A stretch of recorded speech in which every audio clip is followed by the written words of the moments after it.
Yeah, I have no idea where it is, but the guy, his last name is Younger. He was the guy in Texas who had the wife who was a pediatric doctor. Or a pediatrician, I guess, is the word for it. He had a wife who was a pediatrician, and his wife started, like, socially transitioning his son around, like, 6 or 7.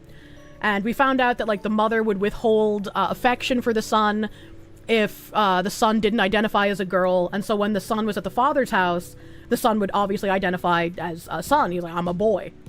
But when he was with the mother, he would have to say he's a girl, or else the mother would, like, lock him in his room or berate him or whatever. Jeff Younger. And so Jeff has been, like, fighting against this issue for ages. And when the child was 9, the mother wanted to put him on puberty blockers. And Jeff fought against that happening. He got his parental rights taken away. And everyone was like, oh my god, how could this happen here? And I was like, you fucking retards. I've been telling you this is gonna happen for, like, years now. We had a case in Canada multiple years ago. That man lost custody of his daughter. Why would you think that it wouldn't happen here? And unfortunately for Jeff, I don't remember, like, the entire length of his story, but recently he put out a tweet where he was like, I've completely lost. It's over. There's nothing else I can do to fight this. She's won. Hopefully she doesn't do too much damage. Come find me when you're older. And people were encouraging him to, like, not give up. But it's like, if he's taken every legal avenue he can, and everyone is on his wife's side for mutilating his son, what else is he supposed to do? Like, I understand that it feels like a crushing, hopeless situation. Man, that's sad and fucked up. Jeff is gonna hate his mother for life. I'm pretty sure the son's name is James. I think it's James, and then Jeff is the dad. How much shit you gotta go through before you take the law into your own hands? That's, you know, as a man, go beyond the law at that point. It might, honestly, unironically be better, right, if he did take the law into his own hands. The kid would be left without a mother or a father, but at least the kid wouldn't be mutilated. James is the son's name. I remember something. This is not the first time you've heard stories of mothers messing up kids to get at the father, it seems. I don't think she's even doing it to get at the father, right? I think she's doing it because she believes this is a good thing to do. And I don't know if it's like a Munchausen by proxy kind of thing, or if it's just like she wants a cool new accessory toy to have, right? Because having a trans child gets you attention. If you go beyond the law at that point, there's a very good chance there won't be anyone left to take care of the kid. Yeah, that's what I said. She's doing it as a social experiment. She's a pediatrician. Yeah, I mean, maybe. It's a fucking soulless thing. It is. It really is. Change of pace. It's one of the reasons you watch. It helps you. Yeah. Well, I'm glad it's helpful. The mother is Munchausen by proxy. She could be.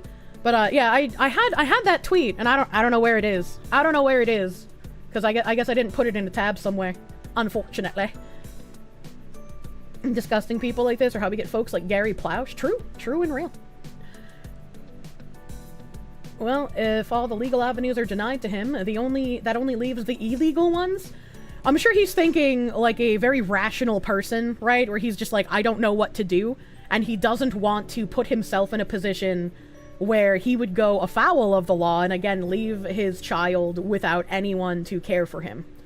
Which, like, it could be argued that the kid might be better off, like I said, because he's not going to get mutilated, but it's a very shitty situation to be in. I do not envy him. I just, like, I wouldn't know what to do. I don't know what to do in his situation. Just want to know, where's Batman when we need him? We should never have let it get this far. We shouldn't have. We shouldn't have. And it's like, I remember talking to men that I knew in real life about these kinds of issues, and the overwhelming response I would get is, it's not my problem.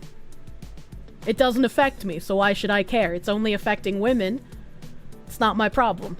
And I'm like, well, it's gonna affect you eventually, because, like, if you want kids, what if the person you end up having a kid with turns into one of these crazy people who wants to harm your child? And it's just like, well, I don't have kids now, so I don't need to think about that. And it's like, why does nobody have any sort of forethought or thinking about, like, if I make things better now, it's going to be better in the future, right? Like, it's not my problem how bad things happen to innocent people. Yeah, exactly. That's a crap answer. Who the hell do you talk to? It reminds me of the dudes online who are like, women voted for this, women wanted this, so it's not my job to try and fix anything. And it's like, this is the exact thing that people want, right? They want you to continue hating women. They want women to continue hating you. As long as that schism is there, they can keep everyone from improving themselves and those around them. Oh, thank you. Thank you, Doug. Mr. Douglas. He got the tweet. What a guy. Jeff Younger said, just moved back to Texas from California. I have no chance of seeing my sons. James and Jude, I love you. I've done everything I can.